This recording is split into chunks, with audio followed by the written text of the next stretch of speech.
And आइए programme में थोड़ी तब्दीली करते हैं और दरमियान में वो एजाज और वो तोहफा दिया जा रहा है और वो इनाम दिया जा रहा है जो पूरे महाड़ में सबके स्टेटस पे आप सुन रहे होंगे। 26 अगस्त में 26 अगस्त की शाम महाड़ के नाम और सिर्फ महाड़ ने पूरे हिंदुस्तान के नाम शाम थी वो। और शिवाजी चौक में डॉक्टर बाबा साहेब अम्बेडकर स्मारक में एक प्रोग्राम हुआ था देशभक्ति की और सबके मोबाइल में दूसरे दिन स्टेटस पे वही गीत गुनगुना रहा था जो आपके दिलों की धड़कन और आपके दिलों की आवाज सुनने से आते हैं। तो जो गीत उन्होंने पेश किया था वो गीत था और वो गीत के ग्रुप लीडर थे जियान एंड ग्रुप, जिनको वहां 5,000 रुपए इनाम दिया गया। फर्स्ट प्राइज मिला ये बजनदार कॉलेज के लिए, बजनदार हाई स्कूल और जूनियर कॉलेज के पूरे तालुके में। बजनदार हाई स्कूल और जूनियर कॉलेज के लिए फर्स्ट प्राइज था ये 5,000 था।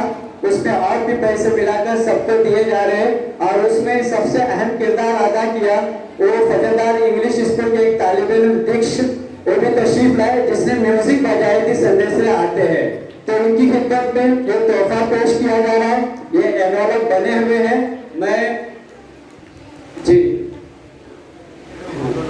और उनकी जो मुकम्मल तैयारी की थी वो हमारे खोद सर, अब्दुल अजीज सर और शहनाज मैडम तशरीफ लाए। शहनाज मैडम, खोद सर, अब्दुल अजीज सर,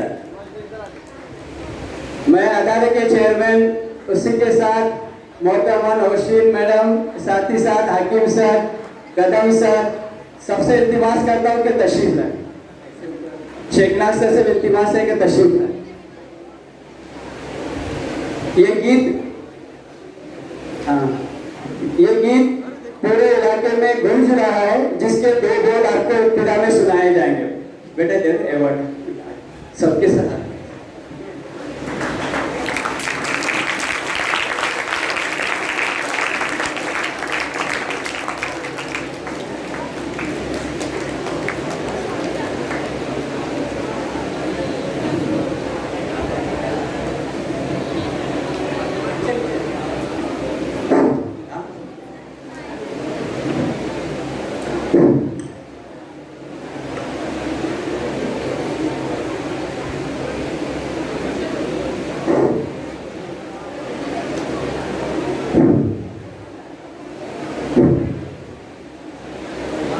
जोरदार तालियों के साथ उनका इस्तेमाल किया जा रहा है, उनका एजाज पेश किया जा रहा है।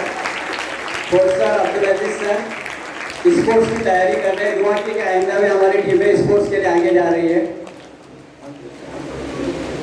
चेस वाले जो 2 स्टूडेंट हैं वो भी तशरीफ लाए। आप लोग यहीं रुके। ऑडियंस की फरमाइश है कि मुज़क्किर एलूकर ने जो वहाँ बंद पेश किया था ऐ गुजरने वाली हवा बता, तो वो पेश किया जा रहा है।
वालों ने, हमारे यारों ने हमें खत लिखा है कि हमसे पूछा है।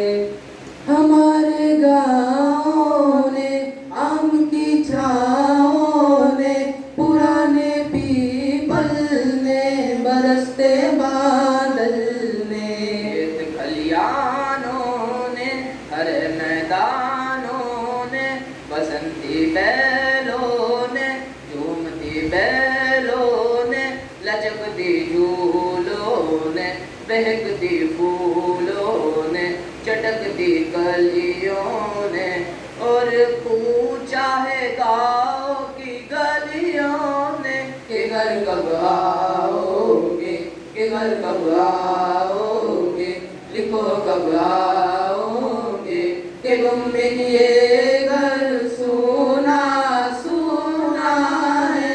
संदेश से आते हैं, हमें तड़पाते हैं, तो चिट्ठी आती है, तो पूछे जाती है कि घर कब आओगे, कि घर कब आओगे, लिखो कब आओगे, कि तुम बिन ये घर सुना सुना है। ओ ओ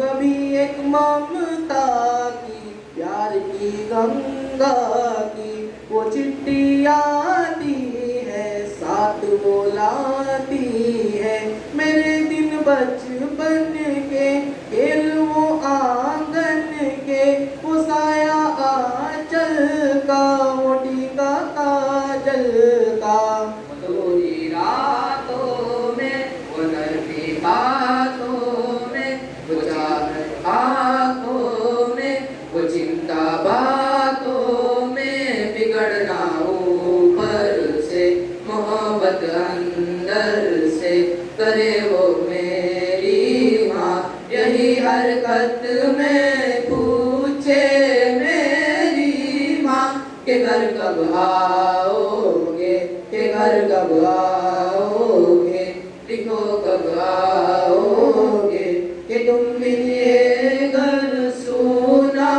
सुना है।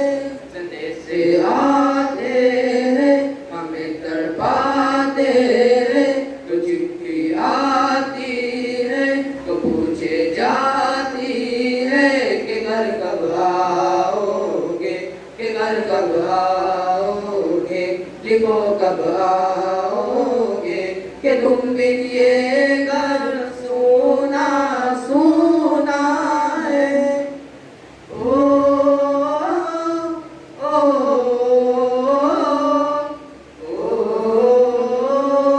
ओ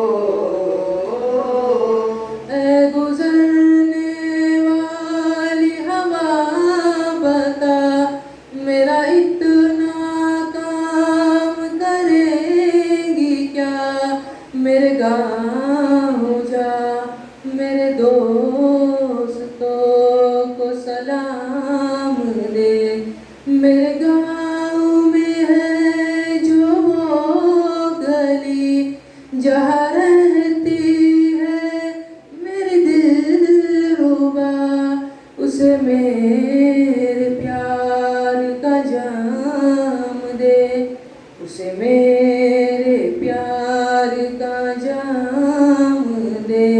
वही थोड़ी दूर है घर मेरा, मेरे घर में है मेरी बूढ़ी माँ, मेरी माँ के पैरों को छू के तू उसे उसके बेटे का नाम दे। ये गुजरने वाली हवा जरा, मेरे दोस्तों मेरी दिलरुबा, मेरी माँ को मेरा पैगाम दे, उन्हें जाके तू ये पैगाम दे। मैं वापस आऊँगा, मैं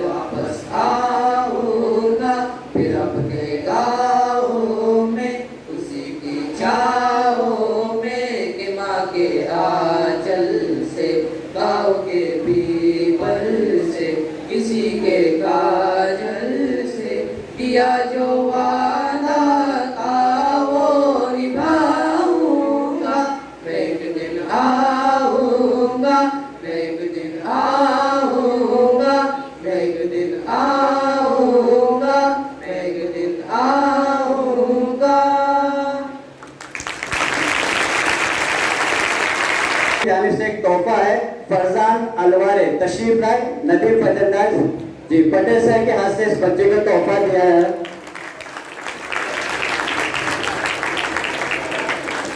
जो इसमें सेकेंड रैंक आया है पूरे तालुके में, आइंदा ये डिस्ट्रिक्ट लेवल पे बच्चा जाएगा, दुआ कीजिए वहाँ फर्स्ट आ जाए। इसी तरह दूसरा तालिब इल्म में पूरे जैद, इसका फिफ्थ रैंक है, पूरे जैद तशरीफ लाए जी अफसर है। फरजान आप तशरीफ लाए। नदीम फजलदार साहब की जानिब से बच्चे के लिए भी तोहफा है। नदीम फजलदार साहब से दरख्वास्त है कि बच्चे के लिए तोहफा पेश करें।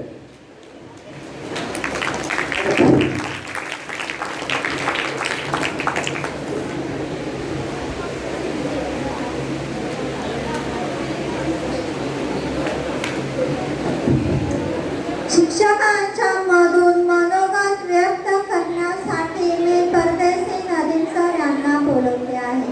त्यांच्यासाठी उर्दूचा आया शेर। हम आज भी अपने गुफ्तगू में दम रखते हैं, हम आज भी अपने गुफ्तगू में दम रखते हैं। होश उड़ जाते हैं सबके जब आप स्टेज पे कदम रखते हैं, होश उड़ जाते हैं सबके जब आप स्टेज पे कदम रखते हैं।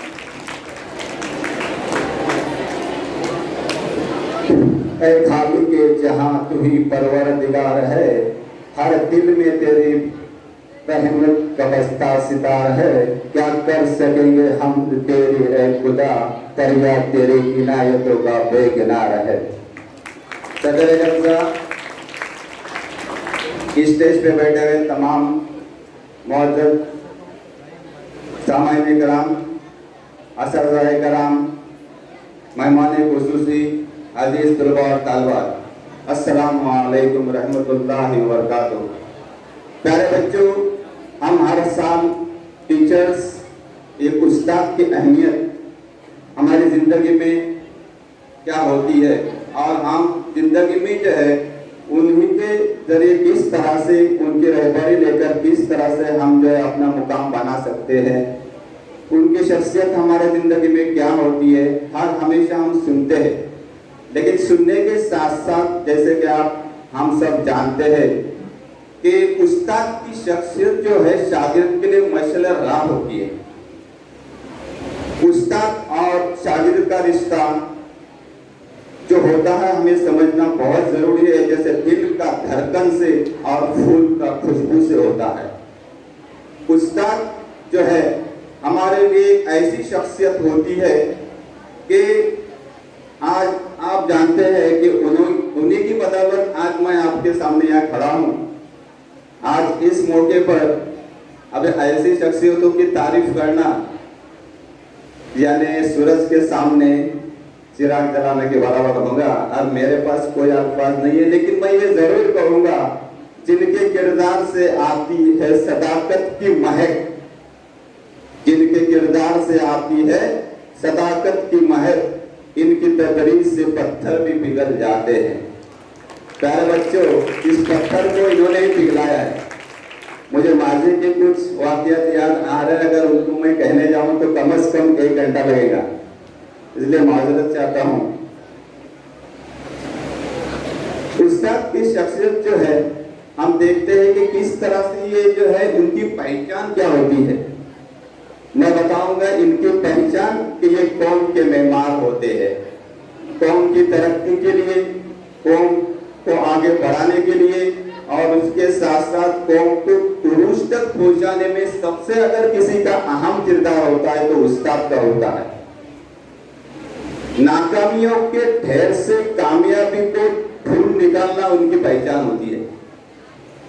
अब इस पर से आप अंदाजा लगा सकते हैं कि किस तरह से ये उस्ताद की पहचान और ये इनका अगर हमें पूरी तरह से साथ हो, माँ बाप और उस्ताद ये 3 ऐसी शख्सियतें है जिनका तालिब इल्म के दौर में ही मुकाम समझना बहुत ज़रूरी होता है, क्योंकि ये जो ऐसा दौर होता है, इस दौर में अगर उनका मुकाम मर्तबा क्या है अगर हम नहीं समझ पाते, यकीन जानिए हम जो है एक तरह से जिंदगी में कामयाब हो ही नहीं सकते। मेरे ख्याल से अल्लाह ताला ने हमको जिंदगी कामयाब होने के लिए दिए, और कामयाब होने के लिए हम देखते हैं कि हर इंसान पैदाइश से मौत तक अगर किसी से मुतासर होता है तो उसमें ये 3 लोगों का बहुत बड़ा अहम किरदार होता है।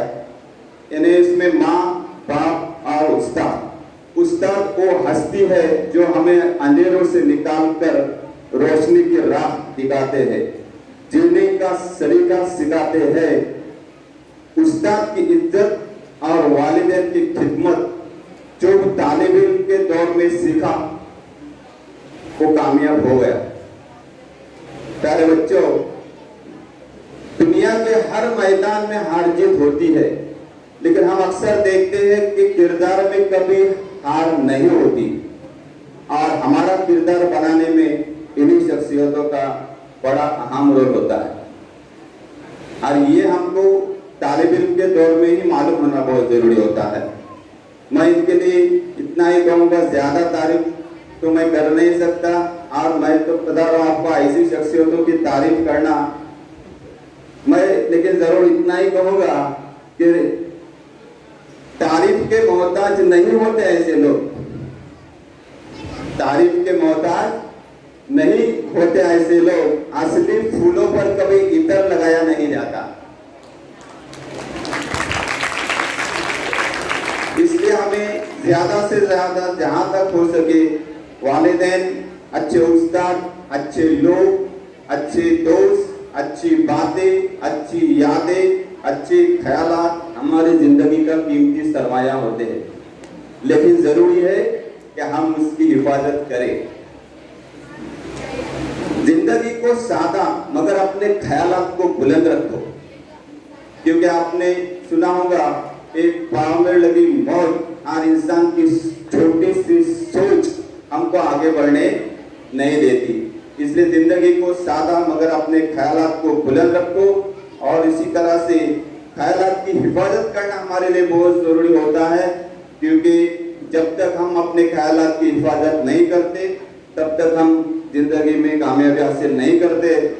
ख्यालात हमारे ही अल्फाज बन जाते हैं। हमारे जो ख्यालात आते हैं ना दिमाग में, वही हमारे लिए क्या हो जाते हैं, अल्फाज बन जाते हैं। हमारे अल्फाज ही हमारा आमाल बन जाता है, और हमारे जो आमाल होते हैं वही हमारा किरदार बन जाता है, और हमारी जिंदगी में हमारा जो किरदार होता है ना वही हमारी पहचान होती है। इसलिए आज मैं आपको इस मौके पर बच्चों यही कहूँगा कि हर हमेशा जिंदगी में ऐसी शख्सियतों की हमें जो है मुकाम उनका क्या है, अहमियत क्या है, ये समझना बहुत ज़रूरी है।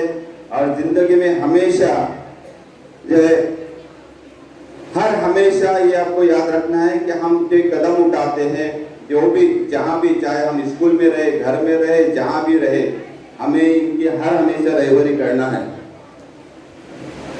काम करो ऐसे कि पहचान बन जाए, काम करो ऐसे कि पहचान बन जाए, कदम उठाओ ऐसे कि निशान बन जाए, और जिंदगी जियो ऐसी कि मिसाल बन जाए। आज के प्रोग्राम में मैं हमारे अभी सामने आप देख रहे हैं कि मेरे उस्ताद जो है उनके लिए यही कहूँगा, इस नाचीज का यहाँ खड़े रहना आपसे है, इस नाचीज का यहाँ खड़े रहना आपसे है। खुदा ने जो भी दिया मुकाम आपसे है। जहाँ जहाँ है मुझ में मेरी कमी, मेरे सबब, जहाँ जहाँ है मेरा एहतराम आपसे है।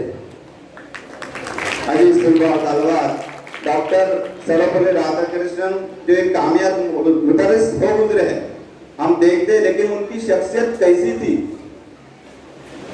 और उनमें कौन कौन सी खूबियां थी, और इनको आज क्यों जो किस तरह से नामवर हो चुके हैं, इन तमाम बातों को मद्देनजर रखते हुए अगर हम देखते हैं तो उनकी शख्सियत को ही रखते हैं तो हमको एक पैगाम मिलता है कि हमें जिंदगी में एक शख्स नहीं बल्कि एक शख्सियत बन के रहना चाहिए। और इसी तरह से क्योंकि एक शख्स जो है खाक हो जाता है लेकिन शख्सियत हमारे हमेशा हमेशा कायम रहती है। आज इस मौके पर मैं मेरे तमाम असातिज़ा किराम जो आज यहाँ मौजूद है, अल्लाह तबारक ताला से मैं दुआ करता हूँ कि अल्लाह ताला इनको हर हमेशा जो है सेहतमंद तंदुरुस्त रखे और आज हमारे दरमियान मौजूद नहीं है उन्हें अल्लाह ताला जन्नतुल फिरदौस में आला मुकाम अता फरमाए।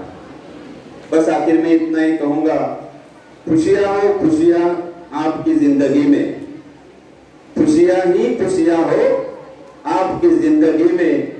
खुदा अगर गम भी दे तो दे मेरी जिंदगी में। और इसके बाद अभी मैंने अपने असातिज़ा किराम के लिए, अभी बच्चे कहेंगे सर हमारे लिए क्या, तो ऐसे कंप्लेन आती है तो आपके लिए भी सुनिए। खुशी के तराने गुनगुनाते रहो, फूलों की तरह मुस्कुराते रहो। खुशी के तराने गुनगुनाते रहो, फूलों की तरह मुस्कुराते रहो। करो इल्म के नूर की जुस्तजू, इसी नूर से हरदम जगमगाते रहो। अल्लाह।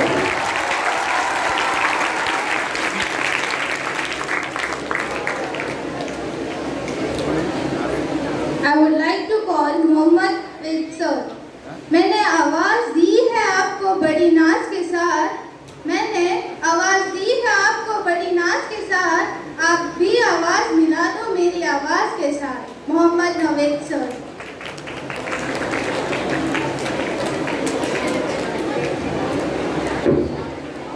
स्टेज पर मौजूद तमाम मौजूद शख्सियाँ, तमाम असातिज़,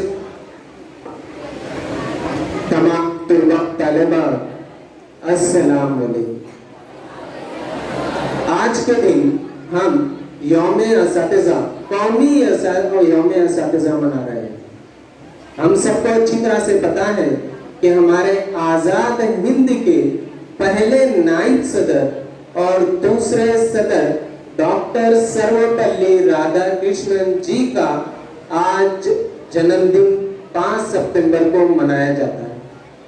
हम अच्छी तरह जानते हैं कि ये बहुत ही बेहतरीन सियासतदान होने के साथ साथ एक बहुत ही अच्छे उस्ताद भी थे। आप ऑक्सफोर्ड यूनिवर्सिटी में अंग्रेजी पढ़ा रहे थे, अंग्रेजों को अंग्रेजी हिंदुस्तानी पढ़ा रहा था। और आप वाइस चांसलर रहे हैं बनारस हिंदू यूनिवर्सिटी के। और साथ ही साथ जब आपसे इसरार किया गया कि हमें आपका जन्मदिन मनाना है तो आपने कहा कि मेरा जन्मदिन मनाने से अच्छा ये है कि आप मेरे जन्मदिन को यौम असातिज़ा के तौर पर मनाएं, ताकि मुझे और मेरी आवाम को ये पता चले कि मैं एक मुदर्रिस था, एक उस्ताद था। हर मजहब में उस्ताद को एक बहुत ही अच्छा मकाम दिया जाता है। हम देखते हैं कि इस्लाम में तो बहुत ही ऊंचा मुकाम दिया गया है। इस्लाम में तमाम असातिज़ा के पैरवी करने वाले तालिबे इल्म बहुत ही अच्छे मकामात पर पहुंचे। हम देखते हैं शमशुद्दीन अल्तमश को, जो एक गुलाम थे कुतुबुद्दीन ऐबक के, लेकिन बख्तियार काकी उस्ताद होने की वजह से दिल्ली के सुल्तान बने।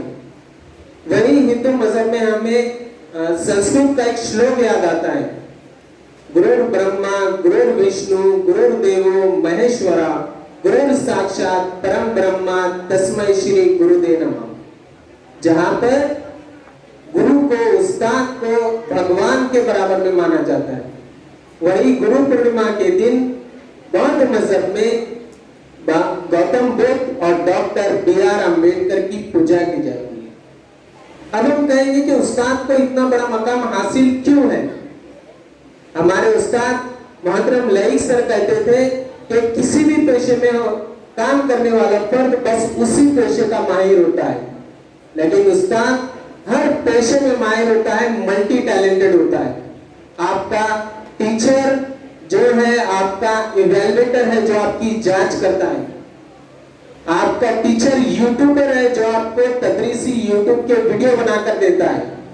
आपका टीचर एक गीतकार है जो आपको गीत गाना सिखलाता है। आपका टीचर एक स्पोर्ट्समैन है जो आपको तरह तरह के खेल सिखलाता है।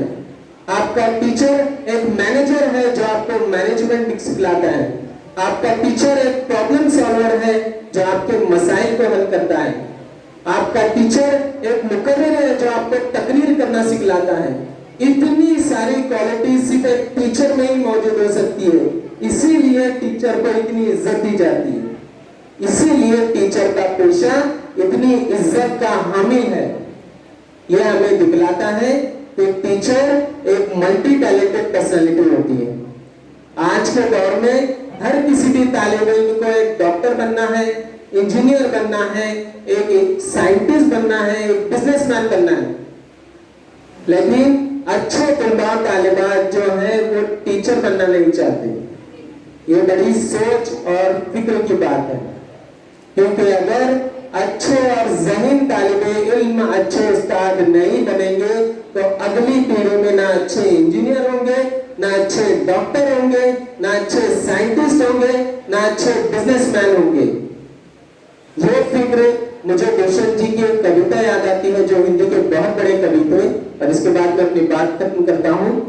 ये दोशन जी की कविता है जो इस फिक्र के ऊपर मैं बता रहा हूँ। हो गई है पीर पर बस्सी पिघलनी चाहिए, इस हिमालय से फिर कोई गंगा निकलनी चाहिए। बस हंगामा खड़ा करना मेरा मकसद नहीं, मेरी कोशिश है ये सूरत बदलनी चाहिए। शुक्रिया, अल्लाह हाफ़िज़।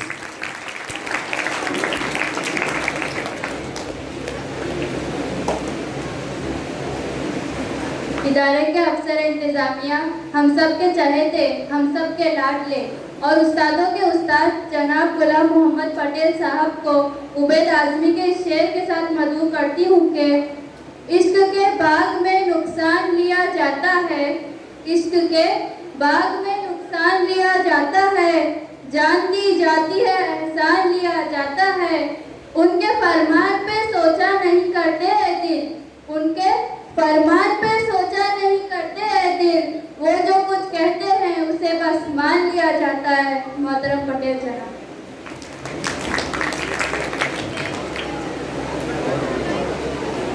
अस्सलामु अलैकुम व रहमतुल्लाहि व बरकातहू। काफ़ी देर हो चुकी है।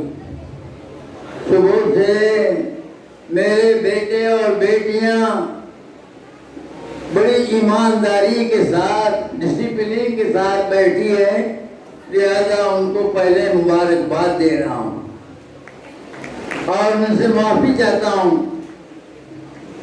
मुझे बहुत कुछ कहना ज़रूर था, लेकिन बहुत ही अहम और चंद बातें बयान करूँगा। आज के प्रोग्राम के हमारे मेहमान खुसूसी मोहतरमा नौशीन प्रकार साहिबा,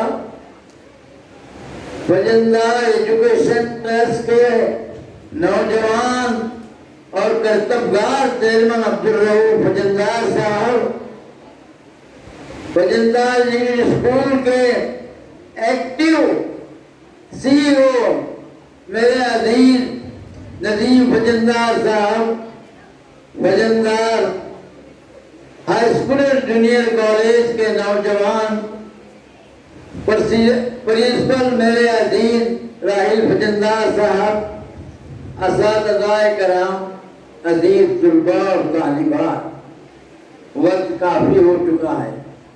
आप लोग बहुत दूर से बड़ी ईमानदारी के साथ बैठे हैं, मैं आपको मुबारकबाद पेश करता हूँ। सबसे पहले असातिज़ाए कराम का दिन जो मनाया जा रहा है, मेरे असातिज़ा इस वक्त दुनिया में नहीं है, लेकिन उनके लिए मैं खराज अक़ीदत पेश करता हूँ और उनके लिए दुआए खैर करता हूँ कि अल्लाह पाक उनको जन्नत नसीब अता फरमाए। काफ़ी वक्त हो चुका है, मुझे कुछ ज़्यादा कहना नहीं है, सिर्फ चंद बातें आपके सामने पेश करूँगा। एक डॉक्टर किसी का जिस्मानी शिफा का जरिया बनता है, एक इंजीनियर किसी मशीन के पुर्जे का सबब बनता है, एक बढ़ई लकड़ी की अशिया बनाने का काम करता है, एक वकील अदालत में अपने मौकिल का दिफा करता है, और एक उस्ताद एक आदमी को इंसान बनाता है। कितनी बड़ी बात है, जरा देख लीजिए। उस्ताद ये फारसी का लफ्ज है जिसके माने सिखाने वाला, कामिल फन व मशाक वगैरह नामों से याद किया जाता है। वालिदैन के बाद सबसे बड़ा दर्जा जो है उस्ताद का है, और उस्ताद को याद किया जाता है। मुअल्लिम यानी उस्ताद के नाम कितने हैं? मुअल्लिम, टीचर, गुरु, मुदर्रिस, अल्लामा, शेख, पीर, आमोदगार, मुरब्बी, खतीब, इन नामों से उस्ताद को याद किया जाता है। संस्कृत में गुरु कहते हैं, गुरु। उस्ताद को संस्कृत में गुरु कहा जाता है, जिसके माने हैं अंधेरे को दूर करने और रोशनी देने वाला।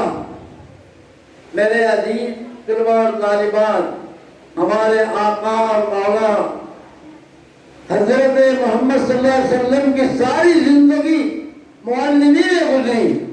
आप मुअल्लिमुल अखलाक थे। अबू हुरैरा रज़ियल्लाहु अन्हु से रिवायत है कि हुजूर पाक ने फरमाया, बतवाज़ो लिमन तालबो मिनहुम, जिससे इल्म हासिल करो उसकी तवाज़े करो, उसका एहतराम करो, उसके साथ आजिज़ी से पेश आओ।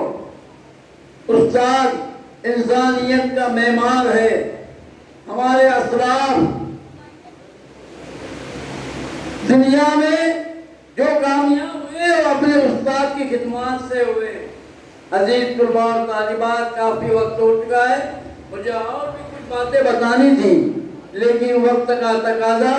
मैं फिर एक बार आप तमाम तलबा को अपने उस्ताद की फरमाबरदारी, अपने उस्ताद की इज्जत, अपने उस्ताद की अजमत, अपने उस्ताद का एहतराम करने की तौफीक अता फरमाए। आमीन तुम आमीन या रब्बल आलमीन।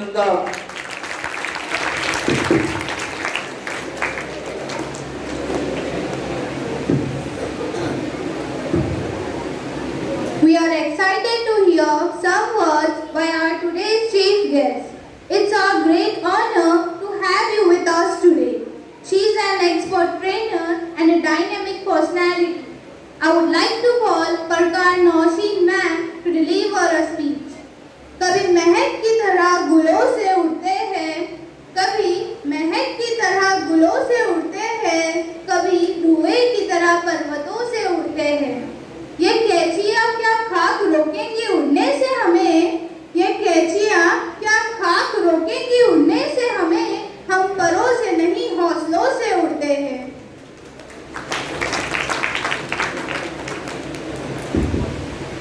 Thank you so much.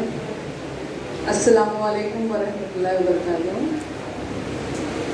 आवाज़ तो नहीं आ रही है। मुझे ऐसा लगता है कि मुझे एक एक्टिविटी करानी पड़ेगी, क्योंकि मैं एक लाइफ कोच हूँ और मैं समझती हूँ कि बच्चे जो है वो 2 घंटे से बैठे हुए और वो कोशिश में होंगे कि कौन हमें एक बार थोड़ा खड़े रहने के लिए बोल दें। तो सिर्फ 30 सेकेंड्स का टाइम देती हूँ आपको। खड़े हो जाओ और फिर बैठ जाना।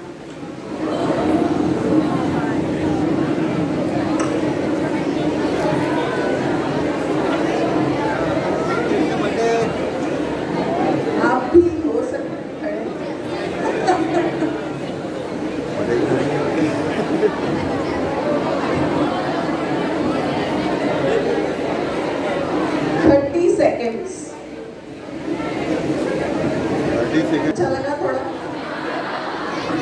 अभी अभी आवाज आ रही है,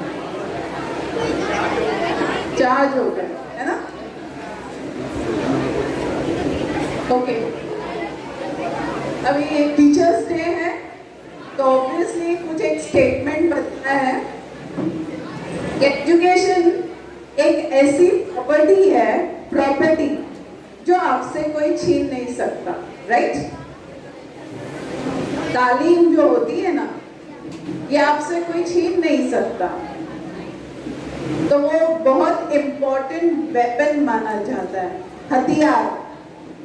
okay boys, please be seated, बैठे रहो। Okay, now complete concentration over here, पूरा ध्यान यहाँ पर। मैं आपके सामने जैसे आज एक मेरा इंट्रोडक्शन दिया गया था कि सीईओ और को फाउंडर, मेरी जर्नी भी जो शुरू हुई थी वो एक टीचर की तरह ही शुरू हुई थी, कि असिस्टेंट टीचर प्राइमरी सेक्शन को पढ़ाती थी। लेकिन ड्रीम्स बस उतने ही दायरे में नहीं रहना था मुझे, इसके लिए मैं एक लिमिटलेस पर्सन हूँ, ये कह सकते हो, पैशन में लिमिटलेस हूँ। और अल्हम्दुलिल्लाह आज जो मैं मुकाम पे पहुंची हूँ वो मेरे अपने जरिए से नहीं है, मुझे ऊपर पहुंचाने के लिए, तब ये लेवल पे पहुंचाने के लिए हर स्टेज पर टीचर, मेंटर और कोच मेरे पीछे हमेशा रहे हैं। तो अगर आप भी आज अल्हम्दुलिल्लाह माशाल्लाह इतने ऊपर आए हो तो ये डेफिनेटली हर स्टेज पे आपके टीचर ने आपको सपोर्ट किया है, राइट? ये जो गर्ल्स बैठी, आई थिंक वो आज के टीचर्स थे, 10th स्टैंडर्ड, 12th, ओके। तो एक इम्पॉर्टेंट मैसेज है आप लोगों के लिए कि ये 12th है, और 12th के बाद में ऑब्वियसली आप कोई पर्टिकुलर स्पेशलाइजेशन देखोगे, इज़न्ट इट? अभी तो आपने लिया है, लेकिन और एक्सट्रीम जाओगे।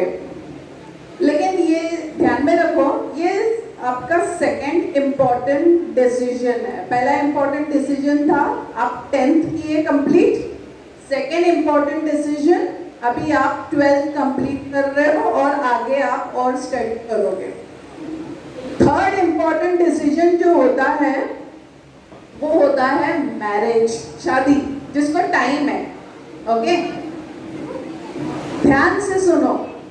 और फोर्थ इम्पॉर्टेंट डिसीजन होता है फैमिली। और जो हमारे बच्चे जहाँ पे मेन उनको सक्सेस नहीं मिलता है वो इसलिए क्योंकि वो सेकेंड इम्पॉर्टेंट डिसीजन के बाद में डायरेक्टली स्विच करते हैं थर्ड डिसीजन पे, या तो शादी कर लेते हैं या फिर पसंद करते हैं और अपने करियर पे फोकस नहीं करते हैं, और जिसकी वजह से उनको लाइफ टाइम जॉब करनी पड़ती है। तो जॉब और करियर में बहुत डिफरेंस है। जॉब वो चीज़ है जो आप सिर्फ कर रहे हो, और करियर वो चीज़ है जिसमें आपको इंजॉयमेंट मिलता है। अगर यहाँ पर कुछ टीचर्स हैं और वो बहुत सालों से है, इसका मतलब वो बहुत पैशनेट है और ये उनका करियर है। समझ में आ रहा है? तो अगर आपको अपना करियर बिल्ड करना है तो फोकस रहना बहुत जरूरी है।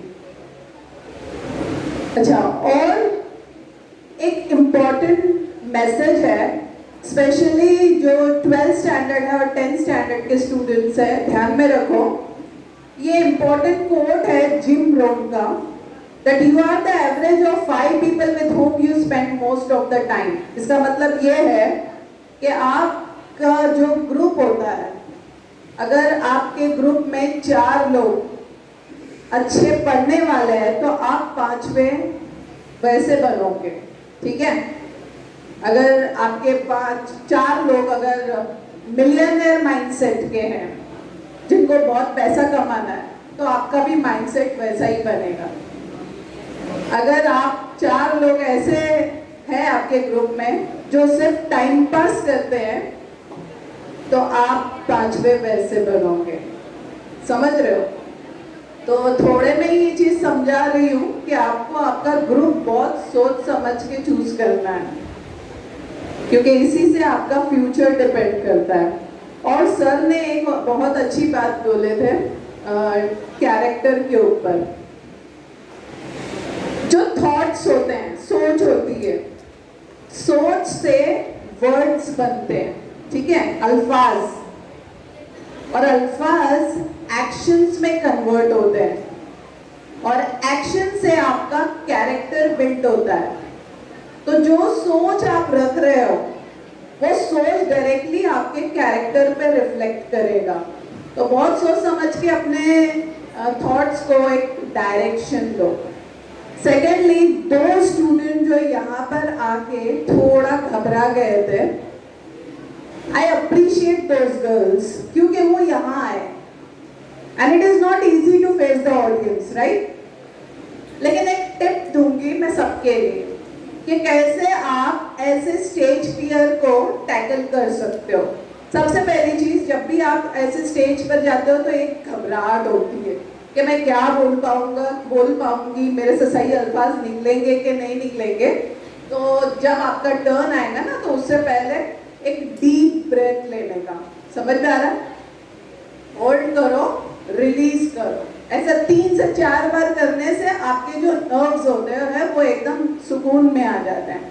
सेकेंडली, जब यहाँ पे आप खड़े रहोगे तो किसी को देखो मत, कॉन्स्टेंटली किसी को देखो मत। देखोगे तो आप भूल जाओगे। तो देखना कैसा है? एम डायरेक्शन में, मतलब आपकी नजर सब पे पड़ भी रही है और नहीं भी पड़ रही है। इस तरीके से आप ये 300, 400 के 1000, 2000 के भी अगर पब्लिक रहेगी तो आप बेझिझक ऐसे हैंडल कर सकते हो। तो ये एक छोटा सा ये टिप्स बोल सकते हो। मैंने तो बहुत सारे सेशंस किए हैं, बहुत सारे स्टूडेंट्स को मैंने करियर गाइडेंस काउंसलिंग की है, बहुत सारे टीचर्स को मैंने ट्रेन किया है। तो लिमिटलेस रहो अपने पैशन में और आगे बढ़ते रहो। बहुत बहुत शुक्रिया।